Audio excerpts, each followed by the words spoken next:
फिर गीता जी अध्याय नंबर 4 के श्लोक 32 में कहा कि अर्जुन, ऐसी धार्मिक अनुष्ठानों की जानकारी विस्तार के साथ सच्चिदानंद घन ब्रह्म की वाणी में ब्रह्मणे मुखे, उसमें कही गई है सही विस्तार के साथ। परमेश्वर ने स्वयं आकर अपने मुख कमल से बोली है, वो साधना है सही, और वो है तत्व ज्ञान। चौथे अध्याय के 34वें श्लोक में कहा कि फिर उस तत्व ज्ञान को तू तत्वदर्शी संतों के पास जाकर समझ, उनको दंडवत प्रणाम करने से, कपट छोड़ करके उनसे प्रार्थना करने से वो तत्वदर्शी संत तुझे परमात्म तत्व का ज्ञान कराएंगे, उनसे पूछो।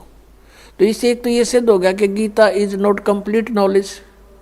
श्रीमद् भगवद गीता में कंप्लीट स्पिरिचुअल नॉलेज नहीं है, इनकम्प्लीट है, लेकिन गलत नहीं कह सकते। हाँ, गलत वो है जैसे इस काल ने कुछ युद्ध कराने के लिए अर्जुन से अटकलबाजी की है। अभी आपको बता के 5वें अध्याय में वो कहता है कि ऐसे आसन लगा ले, ऐसे बैठ जा, नाक के आगे ध्यान लगा। ये इसका अपना मत है, स्वयं कहता है ये मेरा मत है और बाकी वेद ज्ञान है।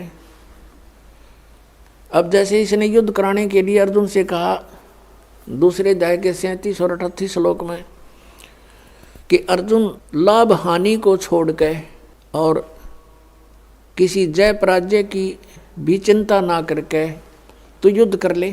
अब पहली तो बात समझ की है कि बिना बगैर लाभ हानि के कौन सिर फुड़वावे, और फिर तुरंत कहता है कि यदि तू युद्ध में जीत गया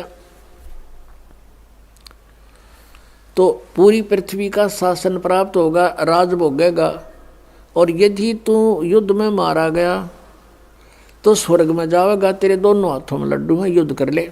बता, इसका कोई थ्योरी है?